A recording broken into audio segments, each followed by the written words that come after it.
হৃদমায়ের প্রেমগাথা পর্ব সংখ্যা ৬৯। লিখেছেন রিক্তা ইসলাম মায়া। সঙ্গে আমি আছি মাহি। মায়া এত বড় একটা কাজ করলো আর তুমি শান্ত? তুমি জানো আমার শ্বশুরবাড়িতে এই মুহূর্তে কি ঝড় বয়ে গেছে, কত কিছু শুনতে হয়েছে আমাকে। আমার খালা শাশুড়ি বলে আমার বাবা নাকি মেয়ে দিয়ে ব্যবসা করে, এর জন্য প্রথমে আমি তারপর মায়াকে লেলিয়ে দিয়েছেন আমার ভাসুরের পিছনে বড়লোক ছেলেকে পটাতে। আমরা ছোট লোক, ছোট জাতের মানুষ, টাকা পয়সা দেখি না, সেজন্য বড়লোক ছেলেদেরকে পটিয়ে বেড়ায়। তুমি মনে হয় শুনেছ আমার খালা শাশুড়ির মেয়ে শশী আপুর সাথে হৃদ ভাইয়ের ছোট থেকে বিয়ে ঠিক ছিল। আজ পারিবারিকভাবে ওনাদের বিয়ের ডেট ফিক্সড হওয়ার কথাটা উঠলে হৃদ ভাই মায়ের সঙ্গে ওনার বিয়ের কথাটা সবাইকে জানায়।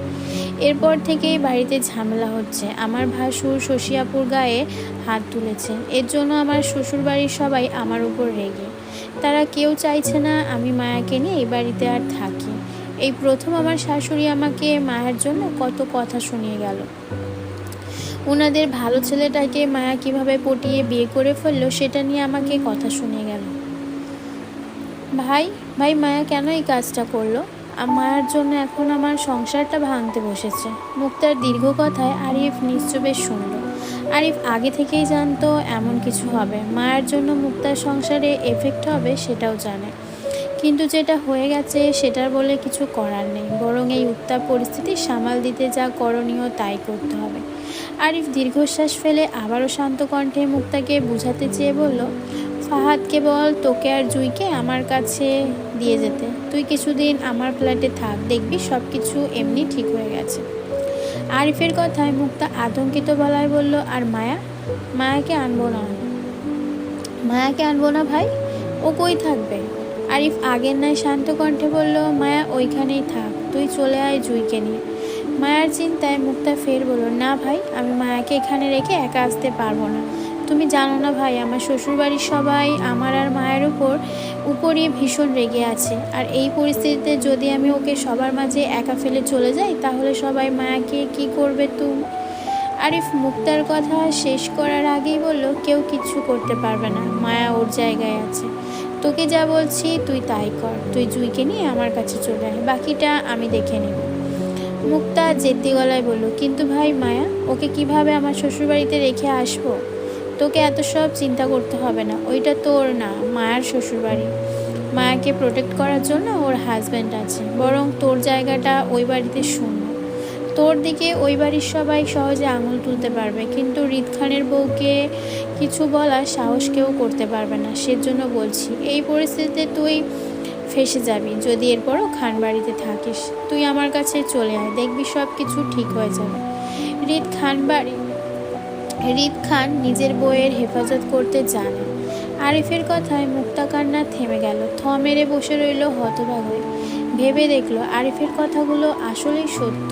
এই উত্তাপ পরিস্থিতিতেও কেউ মায়াকে কিচ্ছু বলতে চাচ্ছে না, আর না কেউ মায়াকে দোষী করছে, সবাই মুক্তাকেই দোষী করছে সব কিছুর জন্য।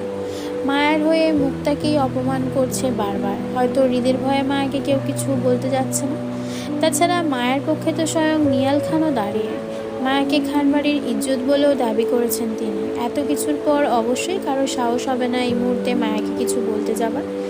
কিন্তু মুক্তার পিছনে কে আছে? ওর শ্বশুর, শাশুড়ি আর না স্বামী? ফাহাদ তো ভদ্র ছেলের খেতাব নিয়ে বসে, অবশ্যই বউয়ের জন্য কথা বলার সাহস তার হবে না। সকল ঝড়ঝাপটা তো এখন মুক্তার ওপর দিয়েই যাবে।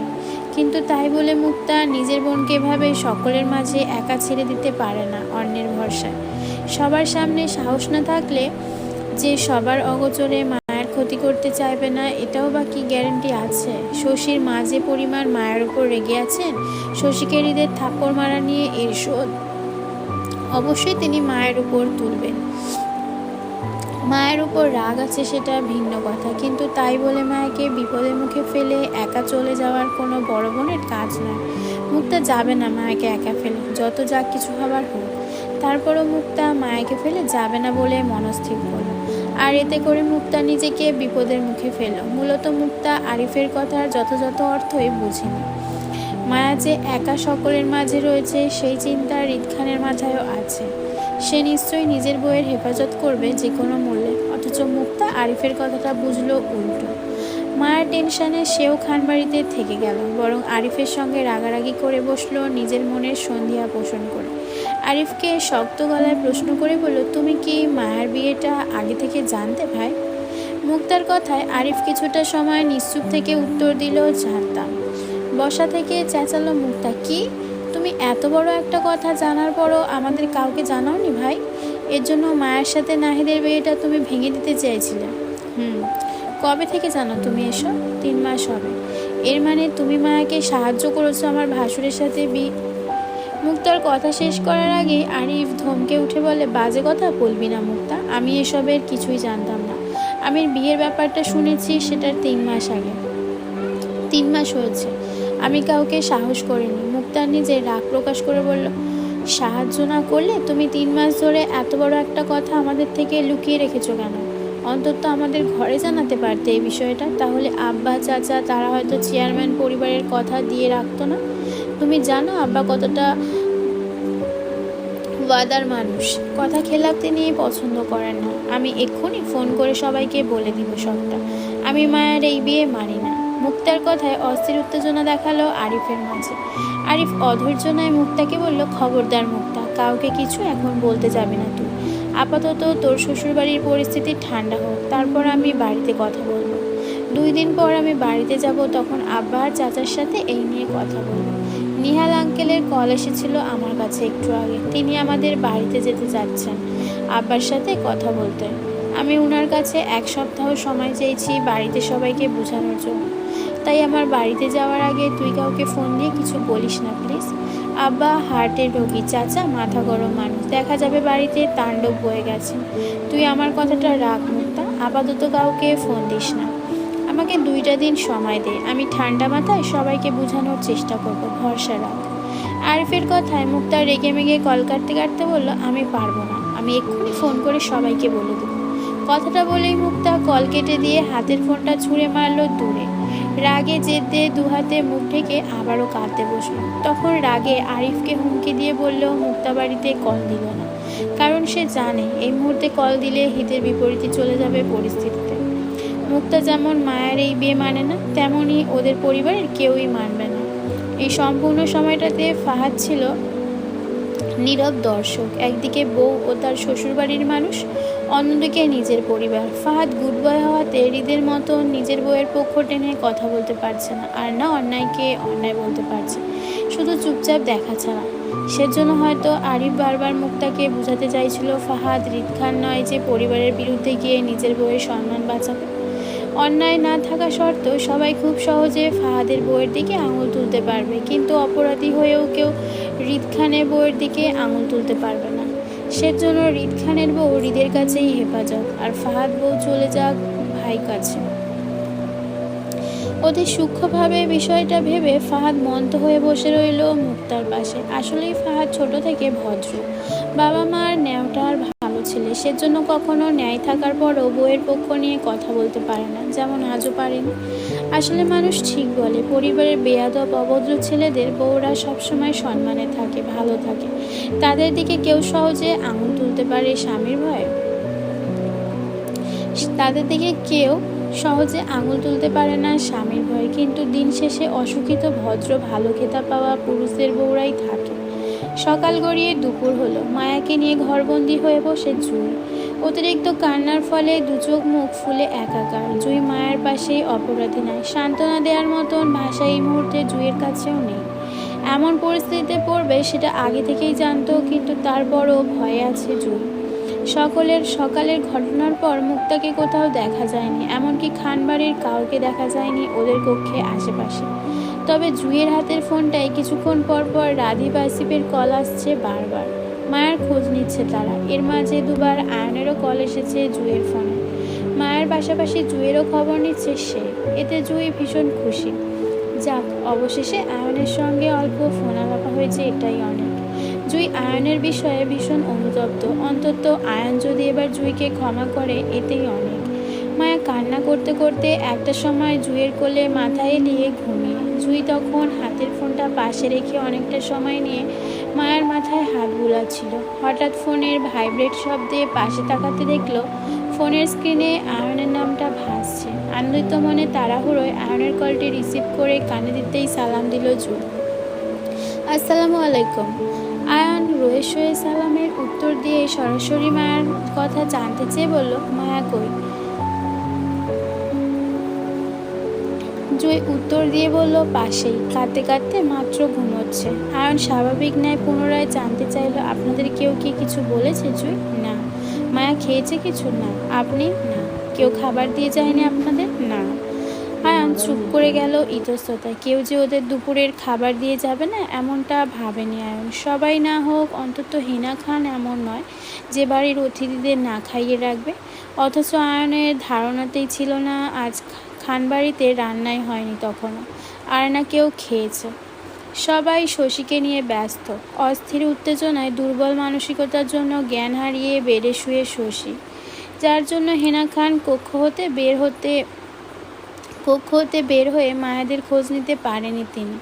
এর মাঝে খানবাড়ির পারিবারিক ডক্টর এসে শশীর চেক আপও করে গেছেন একবার। শশীকে রেস্ট নিতে বলে তিনিও বেরিয়ে গেছেন, এই বলে যেন শশীকে মানসিক চাপ থেকে দূরে রাখেন সবাই। শশীকে ঘুমে দেখে আশ্বস্ত হয়ে সবাই এসে বসলো বাড়ির ড্রয়িং রুমে। তোড়জোড় চালিয়ে হেনা খান ছুটল বাড়ির সদস্যের জন্য দুপুরের খাবারের আয়োজন করতে। সময় তখন 12টা পার হয়ে 1টার ঘরে। অসময়ে ফোন আসলো আয়নের জুইয়ের ফোনে। আয়ন জুই দুজনেই জানে না নিচে কি হচ্ছে। আয়ন খানিকটা সময় চুপ থেকে জুইকে ডাকলো ঠান্ডা স্বরে, জুই। আয়নের শান্ত কণ্ঠ জুইকে অশান্ত করলো। বুকের ভেতর এক মুহূর্তের জন্য তোলপাড় হলো আয়নের ভেজা লহাময় স্বর। জুই ঢিপ ঢিপ বুকে ছোট করে উত্তর দিল মিহি স্বরে, আমি কিছু চাইলে আপনি সেটা আমাকে দিবেন? আয়ন কিছু চাইবে আর জুই তা দিবে না, সেটা কখনো হবার নয়। জুইয়ের সাধ্যের ভিতর থাকলে অবশ্যই দিবে সে। আয়নের কথার যথাযথ অর্থ না বুঝেই জুই তৎক্ষণাৎ সম্মতি দিয়ে বসলো, অবশ্যই দিব। কি চাই আপনার বলুন? জুইয়ের তাড়াহুড়ো বাচ্চামিতে আয়ন স্নিগ্ধতায় হাসলো। আয়নের চাইতে দেরি, অথচ জুইয়ের রাজি হতে দেরি হলো না। কিন্তু আয়ন জানে যখন আয়ন সত্যি সত্যি জুইয়ের থেকে কিছু চাইবে তখন এই জুই সবার আগে আয়নকে ফিরিয়ে দেবে। আয়নের হাসির শব্দ জুইয়ের কানে বাজলো। মুহূর্তে ভালো লাগে ছেয়ে গেল মনের ভিতর। আজ কতদিন পর সেই আয়নের মন মাতানো স্নিগ্ধ হাসির শব্দটা পেল জুই। এই হাসি যেন জুইয়ের চিরচেনা অতি পরিচিত। বেখেয়ালি জুইয়ের ধ্যান ভাঙতে আয়ন আবার বলল, এখন রাজি হচ্ছেন, পরে আবার পল্টি নেবেন না তো জুই? আমার কিন্তু আপনার থেকে দরকারি কিছু চাই। জুই স্বতঃস্ফূর্ণ সঙ্গে বলল, অবশ্যই দিব। পল্টি নেওয়া আমার স্বভাবে নেই। আয়ন জুইকে খোঁচা মেরে বলল, আপনার স্বভাব সম্পর্কে আমি অবগত জুই। আপনি পল্টি না, শুধু অস্বীকার করেন, সত্যকে মিথ্যা বানান, ব্যাস এতটুকু। আয়নের কথায় জুই চুপ করে গেল মন খারাপে। জুই বুঝতে পারছে আয়ন পূর্ব কথার রেশ ধরে এখন জুইকে খোঁচা মারছে। অপরাধী জুই তাও সয়ে নিল। সে অপরাধী। আয়নের সাথে সম্পর্কটা সে অস্বীকার করেছিল, এর জন্য এখন এই এতটুকু খোঁচা তো জুই সহ্য করতেই পারে, তাই না? আয়ন জুইয়ের মন খারাপে চুক্তিটার বুঝে সিরিয়াস গলায় বলল, আমার সাথে কাল দেখা করবেন জুই? জুই মন খারাপের আয়নের কথা শুধিয়ে বলল, আচ্ছা, কিন্তু কাল কেন? আপনি চাইলে এখনই দেখা করতে পারেন। আমি তো আপনার নানু বাড়িতে আছি। তা আছেন হয়তো, কিন্তু আমি খানবাড়িতে ফিরতে ফিরতে আপনি হয়তো থাকবেন না জুই। একটু পর আসিফ আসবে আপনাকে নিয়ে যেতে, তাই কাল আমি মুরাদপুরে আসবো আপনার সাথে দেখা করতে। আয়নের কথায় জুই খানিকটা অধৈর্যের ন্যায় শুধিয়ে বলল, আমি একা যাব? মায়া যাবে না আমার সাথে? ও কোথায় থাকবে এখানে? হৃদের বউ হৃদ জানে সে কোথায় রাখবে। আপনারা তো চিন্তা না করলেও চলবে। আপনার তো জামাই নেই, সেজন্য আমি আপনার হয়ে তদারকি করছি। আপনার যখন একটা ব্যক্তিগত মানুষ চলে আসবে তখন আমিও না হয় দূরে চলে গেলাম। আয়নের কথায় জুই বেশ কষ্ট পেল। মুখ ফুটে বলতে পারল না, আপনি তো আমার ব্যক্তিগত মানুষ ডাক্তার সাহেব। আমার ভুল হয়েছে, এবারের মতন আমাকে ক্ষমা করে দিন। জুইয়ের নিশ্চুপতায় আয়ন ফের বলল, কাল আসলে দেখা করবেন তো জুই? তাহলে আশা করা যায় আপনি আমাকে ফিরাবেন না? জুই মন খারাপে বলল, কি চাই এক্ষুনি বলে দেন। সাধ্যে থাকলে অবশ্যই দিব, সাধ্যে না থাকলে দরকার হলে জোগাড় করে দিব, তারপরও আপনাকে ফেরাবো না। আসলেই দেবেন? সত্যি তো? তাহলে চাইবো। বলুন কি চান? সত্যি তো? বললাম তো দিব। আয়ন বেশ সিরিয়াস গলায় বলল, ঠিক আছে। আপনাদের একটা শ্যামা সুন্দরী ফ্রেন্ড আছে না, লম্বা করে, কি জানি নাম, নাদিয়া না কি একটা আছে না, ওর নাম্বারটা আমাকে দিবেন প্লিজ? আসলে মেয়েটার প্রেমে পড়েছি আমি, তাই আমার আপনার ফ্রেন্ডের নাম্বারটা লাগবে জুই। আয়নের কথায় জুই স্তব্ধতা মৃদু চেঁচালো, বলল, কি? আপনি আর নাদিয়া? অসম্ভব। কেন অসম্ভব জুই? সত্যি আমার আপনার ফ্রেন্ড নাদিয়াকে ভালো লাগে। আমরা দুজনই একই রঙের মানুষ, সেজন্য আমাকে নাদিয়া অস্বীকার করবে না। আপনার মতন সুন্দরী প্রেমিকা বানাতে গেলে তো 2 দিন পর পর আমাকে অস্বীকার করবে কালো বলে। এর জন্য নিজের সেফটি হিসাবে ভাবলাম নিজের গায়ের রঙের সাথে মিল রেখে কাউকে পছন্দ করি। জুই, কাল যখন আপনি আসবেন তখন অবশ্যই নাদিয়াকে সঙ্গে করে নিয়ে আসবেন। দুজনের অফিসিয়ালি মিট আপও হয়ে যাবে। কি বলুন, করবেন আমার জন্য এতটুকু? রাগে দুঃখে মেজাজ দেখে জুই ঠাস করে কল কেটে দিল। আয়নের কথায় জুইয়ের ভীষণ কান্না পাচ্ছে। আয়ন জুইয়ের কাছে নাদিয়ার নাম্বার চাইবে সেটা স্বপ্নেও ভাবেনি জুই। ওর মন ভাঙা কষ্ট যখন চোখের নোনা জল হয়ে গাল গড়িয়ে পড়ছিল, ঠিক তখনই দুর্বল শরীরে কক্ষে প্রবেশ করলো শশী। ফুলা ফুলা চোখ আর খোলা চুলে দরজা ঠেলে সোজা এসে বসলো মায়ের পায়ের কাছে ফ্লোরে।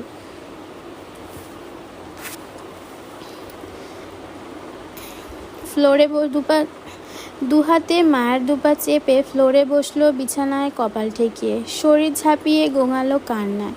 মায়া তখন জুইয়ের কোলে মাথা রেখে ঘুমিয়ে। শশীর হঠাৎ আগমনে জুই নিজের কষ্ট ভুলে ভয়ে আতঙ্কে উঠল ঘুমন্ত মায়াকে দুহাতে জাপটে জড়িয়ে।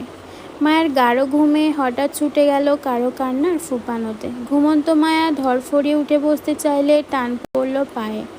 আতঙ্কিত ভঙ্গিতে পায়ের কাছটায় তাকাতে দেখলো শশী দুহাতে মায়ের দুপা চেপে বিছানা কপাল ঠেকিয়ে ফুপাচ্ছে কান্নায়। তাড়াহুড়োয় মায়া শশীর হাততে নিজের পা ছাড়াতে চেয়ে বলল, আপু কি করছেন? উঠে বসুন, আমার পায়ে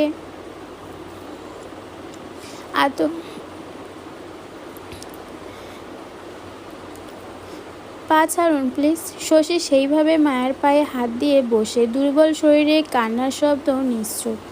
মানুষের জীবনে অনাকাঙ্ক্ষিত অপ্রত্যাশিত কিছু ধাক্কা কেমন ভিতর থেকে ভেঙে চুরে গলিয়ে দেয় মানুষকে, ঠিক তেমনই শশীর মন মস্তিষ্ক দুটোই এই মুহূর্তে ভেঙে চুরে ঘায়েল হয়ে আছে।